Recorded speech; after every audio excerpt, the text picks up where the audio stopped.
Hello and welcome all. Today we are going to solve the paper asked in CHSL exam Tier 1 paper in 2024 only. So now we are going to start to solve the paper. CHSL paper 1. It was asked in 172024 shift 1. So the first question from this question paper is the following sentences has been split into four segments. Identify the segment that contains the grammatical error. यहाँ पर ये चार आपको दिख रहे हैं, आपको बताना है कि एरर कहाँ पे है। तो जब आप इन चारों को ऑब्जर्व करते हो सेंटेंस के पार्ट्स को, तो आप देखोगे the couple prefer to walk. हाँ देखो यहाँ पे टू प्रेपोजिशन बिल्कुल सही है, क्योंकि प्रेफर के साथ में टू प्रेपोजिशन का यूज किया जाता है। अंटिल द लास्ट हाउस, यहाँ पर ये जो अंटिल का यूज है वो गलत है, क्योंकि अंटिल जो है वो नेगेटिव सेंटेंसेस में यूज किया जाता है, जिसका मतलब होता है टिल नॉट। तो अंटिल यहाँ पर गलत है, तो आपका इसका जो सही आंसर होगा वो होगा आपका until the last house. This is the part that is having a grammatical error. So now we are moving towards the next question. The next question is this one. Yes. The following sentence has been split into four segments. Identify the segment that contains grammatical error. Passengers started behaving violent when they were asked to leave the bus station. So what will be the correct answer? In which part of the sentence you feel that there is some error? Well, so the part that is having error is this one, violent. यहाँ पे violent की जगह पे क्या आना चाहिए? यहाँ पे violent की जगह पे violently आना चाहिए, क्योंकि behaving क्या है? behaving एक verb है, और जब भी हम verb को modify करने वाला word लिखते हैं तो वो adverb होता है। तो behaving violent की जगह पे behaving violently आएगा। violent यहाँ पर adjective है, जो कि गलत है। वर्ब के बाद में एडवर्ब आती है वर्ब को मॉडिफाई करने के लिए, तो यहाँ पे बिहेविंग के बाद में वायलेंटली वर्ड जो है वो सही होगा। So this part of the sentence is having error. Now the next question is select the sentence in the future tense. देखो this is the tense based question. आपको बताना है कि कौन से सेंटेंस में फ्यूचर टेंस का यूज हुआ है। I could be 25 next Sunday. Okay. I should be 25 next Sunday. I have been 25 next Sunday, or I will be 25 next Sunday. Obviously, so the correct answer will be I will be 25 the next Sunday. यानी कि अगले Sunday को मैं 20 year का हो जाऊंगा। This is the sentence that is actually having future tense in it. So the D option will be the correct answer. Next is this one. The underlined phrase in the given sentence has been used incorrectly. Select the option that correctly replaces. Actually आपको यहाँ पे बताना है कि जो down with हर है इसकी जगह पे कौन सा जो ऑप्शन है वो सही हो सकता है। आपका क्वेश्चन क्या है? I am down with her complaints, यानी कि मैं उसकी जो कंप्लेंट्स, उसकी जो शिकायतें हैं उनसे बहुत ज्यादा मैं फेडअप, मतलब बहुत ज्यादा मैं परेशान हो गया हूँ। This is the question. बताइए यहाँ पे डाउन विद के साथ में क्या आएगा? Is it pass out with? Pass out का क्या मतलब होता है? पास आउट एक फ्रेजल वर्ब है जिसका मतलब होता है बेहोश हो जाना। फ्रेजल वर्ब क्या होती है? फ्रेजल वर्ब का मतलब होता है verb plus preposition. Verb plus preposition को फ्रेजल वर्ब कहा जाता है। पास आउट का मतलब बेहोश हो जाना होता है। फेडअप का मतलब परेशान हो जाना होता है। हेल्ड डाउन का मतलब होता है किसी चीज को बरकरार रखना या फिर किसी चीज के लेवल को कम करना, वो हेल्ड डाउन होता है। और लुक डाउन विद का मतलब होता है किसी को नीचा देखना, किसी को ह्यूमिलेटिंग फील करवाना, that is looking down upon somebody. तो यहाँ पर आपको क्या लगता है? I am down with her complaints, I am down with her complaints, यहाँ पर सही आंसर क्या होगा? Is it pass out, held down और look down with? The correct answer will be fed up, यानी कि मैं उसकी शिकायतों से परेशान हो गया हूँ। So the fed up with this option will be the correct option. Next question. यहाँ पर ये पूरा आपके सामने पैसेज है, आपको बताना है कि इनके जो गैप्स हैं इसमें क्या फिल होगा। यहाँ से पढ़ना स्टार्ट करेंगे। As Paul was dash his supper. Supper क्या होता है? सपर का मतलब होता है रात का खाना। As Paul was dash his supper, aunt Jenny dash him questions that have been full of deceit. Deceit का मतलब होता है धोखेबाजी, धोखाधड़ी, चीटिंग, उसको डिसीट कहते हैं। तो ये बता रहे हैं जो पॉल था जब वो अपना सफर कर रहा था तो आंट जेनी आई और उसने क्वेश्चंस जो थे उसके क्वेश्चंस वो डिसीट, वो चीटिंग या धोखेबाजी से जुड़े हुए थे। And had a very deep meaning for she wanted to trap him. उसके क्वेश्चंस इतने ज्यादा डीप मीनिंग वाले क्वेश्चन थे क्योंकि वो उसको ट्रैप करना चाहती थी। किसी को ट्रैप करने का मतलब होता है किसी को अपने जाल में फंसा लेना, किसी से चीट करना। It seemed as if she was endowed with a dash. ऐसा लग रहा था कि वो एंडोर्ड है किसी चीज से। एंडोर्ड का मतलब क्या होता है? एंडोड का मतलब होता है कि आप किसी चीज से ब्लेस्ड हैं, आपको जन्मजात कोई चीज बहुत अच्छी मिली हुई है, उसके लिए एंडोड वर्ड का यूज किया जाता है। Which could hunt for dark and mysterious tact. She asked, उसने पूछा, did you not want to swim Paul. वो पॉल को पूछ रही है आंटी कि आप जो है स्विमिंग करने नहीं गए थे। Paul felt an uncomfortable dash, he dash aunt Jane's face, however it informed him nothing, so he said no ma'am. तो मतलब यहाँ पर आपको बता रहे हैं जो पॉल है वो आंट का क्या आंसर दे रहे हैं, आंट को क्या आंसर दे रहे हैं, और आंट को वो नो मैम कह रहे हैं। ठीक है, इतना अब हमें समझ में आ गया। अब हम इसके ब्लैंक्स को फिल करना स्टार्ट करेंगे। As Paul was dash his supper. Grazing, grazing का मतलब होता है चरना, जो चार पैर के जो जानवर होते हैं वो ग्रेज करते हैं। Churning, feeding, eating. What do you think that what should be the correct answer? यहाँ पे सही आंसर हो जाएगा आपका ईटिंग, जब पॉल जो है अपना डिनर कर रहा था। फिर आगे देखिए, नेक्स्ट क्वेश्चन है आपका, जैनी डैश हिम क्वेश्चंस। उसने जैनी, आंट जैनी थी, उन्होंने क्वेश्चंस को क्या किया? क्या क्वेश्चन को सबमिट किया, अलाउ करा, डिमांडेड करा या आस्क्ड करा? ऑब्वियसली यहाँ पे क्वेश्चंस है और क्वेश्चंस को हमेशा पूछा जाता है, तो asked will be the correct answer. Next question. फिर उसके बाद में थर्ड देखो, यहाँ पे जैनी ने क्या है उससे क्वेश्चंस पूछना स्टार्ट कर दिया क्योंकि उसको वो ट्रैप करना चाहती थी। इट सीम्ड, ऐसा लग रहा था, as if she was endowed with a dash which. ऐसा लग रहा था कि आंट जैनी जो है एंडोर्ड है, किस चीज से एंडोर्ड है? क्या किसी टेक्निक से एंडोर्ड है, वीकनेस से एंडोर्ड है, पर्पस से एंडोर्ड है, टैलेंट से एंडोर्ड है? एंडोर्ड हमेशा टैलेंट से हुआ जाता है, ये जन्मजात होता है, यानी कि आपको जन्मजात मतलब नेचुरली आपको कोई चीज ब्लेसिंग के रूप में मिली हुई है तो उसको एंडोर्ड कहते हैं, और यहाँ पर सही आंसर होगा आपका टैलेंट। ठीक है, टैलेंट, उनको ऐसा लग रहा था कि उनके पास एक नेचुरल टैलेंट है कि लोगों से क्वेश्चन पूछना और उन्हें अपने क्वेश्चंस में फंसाना। नेक्स्ट क्वेश्चन 8 है आपका,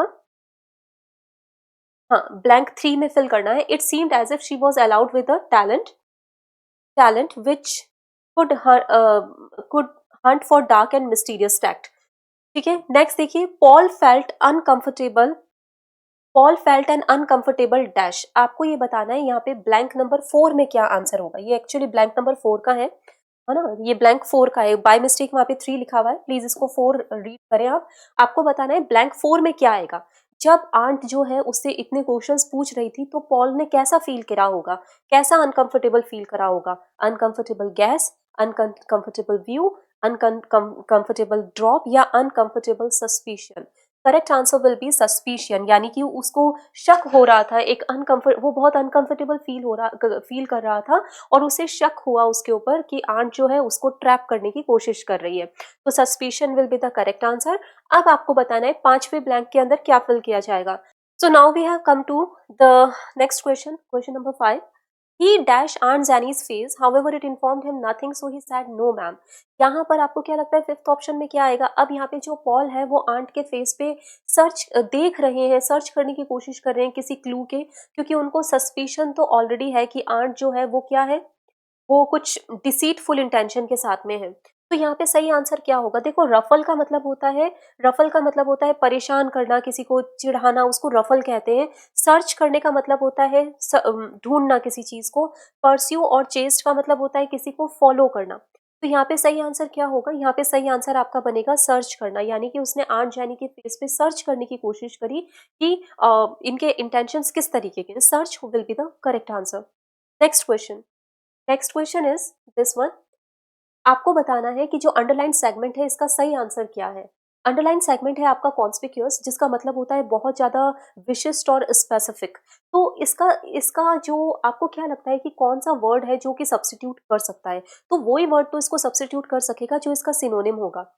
चार्मिंग का मतलब अट्रैक्टिव होता है, फेंट का मतलब बेहोश होना होता है, ऑब्सक्योर का मतलब होता है something that is not clear at all, और नोटिसिएबल का मतलब होता है एक ऐसी चीज जो इतनी विशिष्ट स्पेसिफिक है कि वो दूर से ही नोटिस होती है। तो इसमें इसका जो सही आंसर बनेगा वो क्या बन जाएगा? नोटिसिएबल बन जाएगा।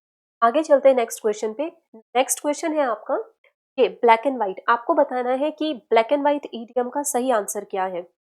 डाउटफुल का मतलब संदेह होता है, इन डिस्प्यूट का मतलब झगड़ा होता है, इन राइटिंग का मतलब लिखित में होता है, और फॉल्स इन्वेंशन का मतलब होता है एक गलत तरीके का इन्वेंशन या फिर आविष्कार जिसको कहते हैं।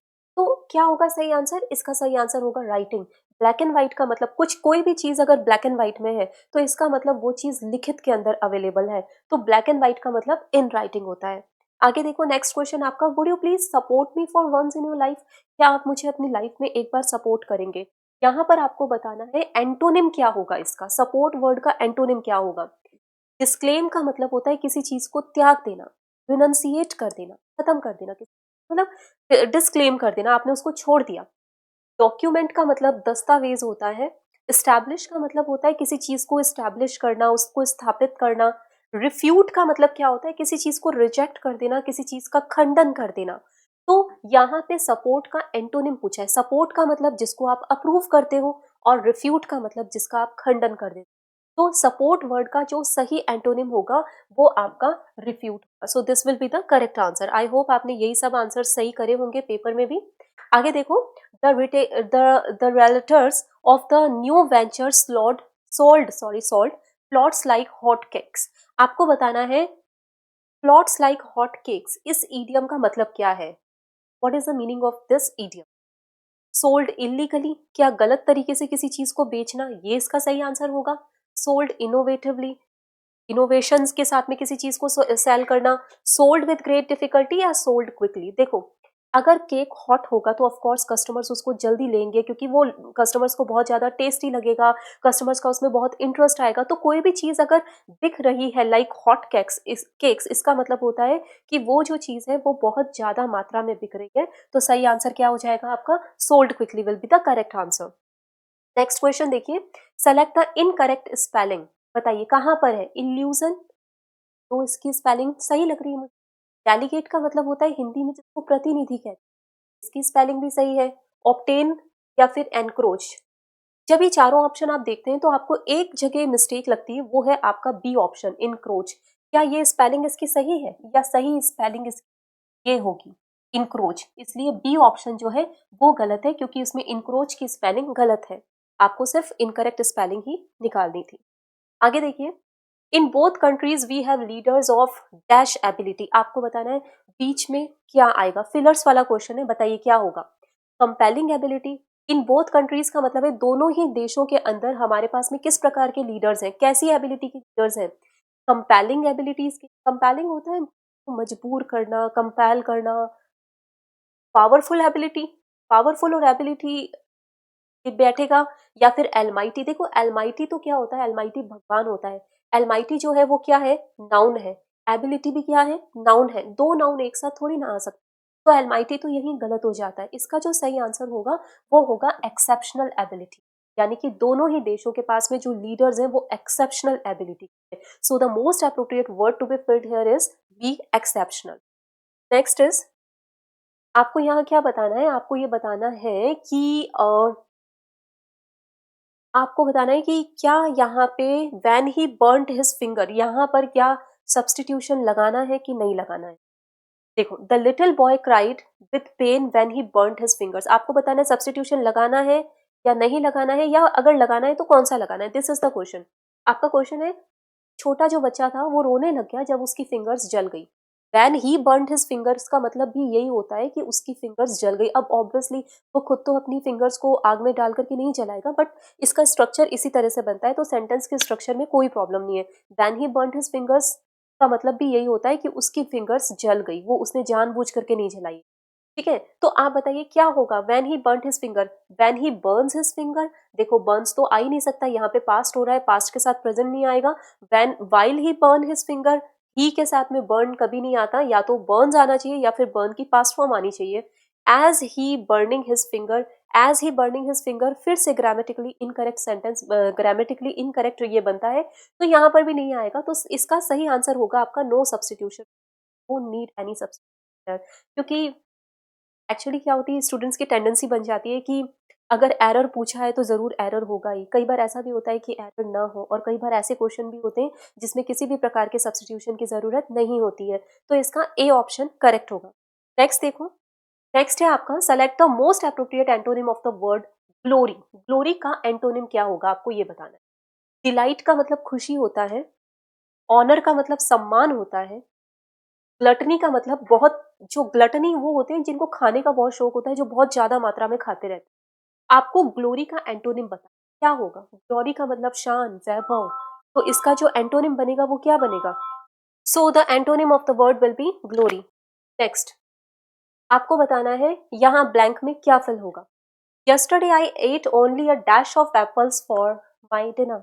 कल मैंने डिनर में सिर्फ डैश ऑफ एप्पल्स खाए। क्या होता है, क्या आएगा यहाँ पे बताइए। पेयर क्या होता है, पेयर, PARE, पेयर। पेयर का मतलब होता है किसी चीज को काटना, छाटना।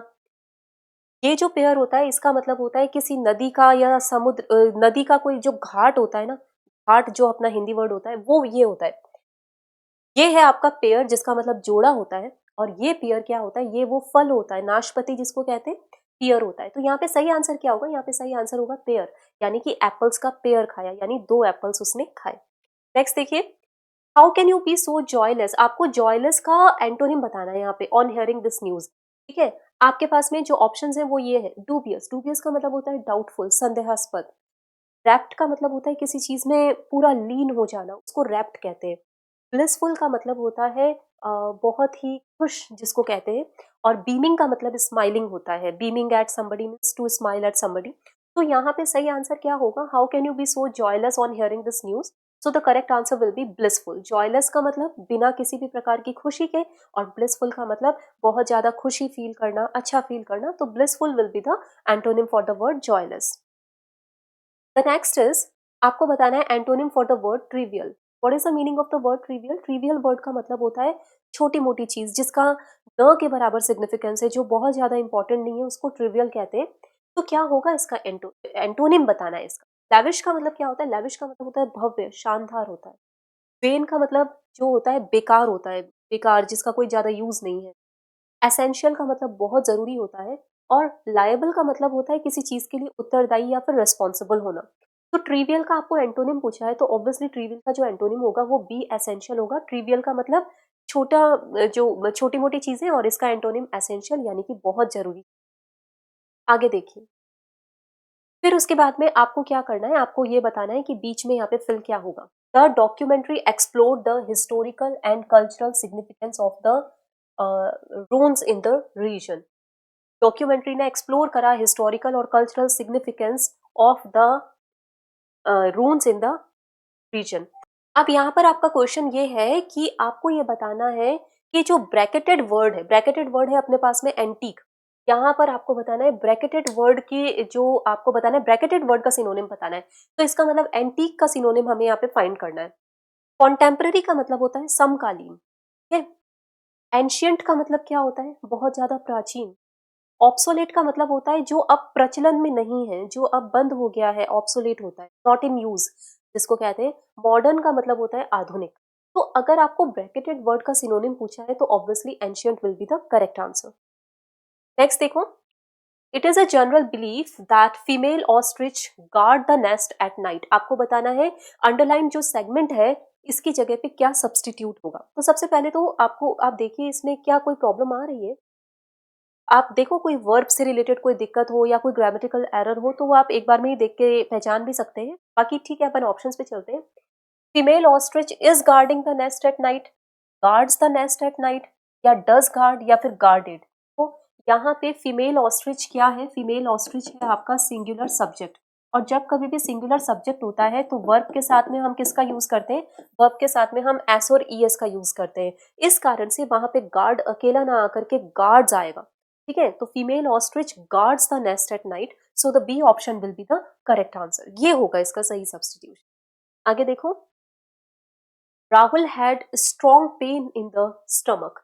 आपको बताना है ये जो अंडरलाइन सेगमेंट है इसका करेक्ट सिनोनिम क्या होगा, या फिर सब्स्टिट्यूट क्या होगा यहाँ पे। स्ट्रिक्ट पेन, देखो पेन कभी स्ट्रिक्ट नहीं। स्ट्रिक्ट का मतलब तो होता है बहुत ज्यादा डिसिप्लिन वाला, ऐसे करके होता है। पेन कभी स्ट्रिक्ट नहीं होता। डीप पेन, हाई पेन, या सीवियर पेन। जब भी पेन के कॉन्टेक्स्ट में बात होती है तो सीवियर सही होता है। सीवियर का मतलब है बहुत तीक्ष्ण पेन था, बहुत तेज पेन था। Severe will be the correct answer. Now the last is, I hope that it is last. देखो, this is best book for children to read. आपको बताना है अंडरलाइन सेगमेंट का सही सब्स्टिट्यूशन क्या होगा। दिस इज बेस्ट बुक, सही आपका सब्स्टिट्यूट होगा सी। जब भी सुपरलेटिव आप एडजेक्टिव लिखते हैं तो सुपरलेटिव एडजेक्टिव से पहले हमेशा द आर्टिकल का यूज किया जाता है।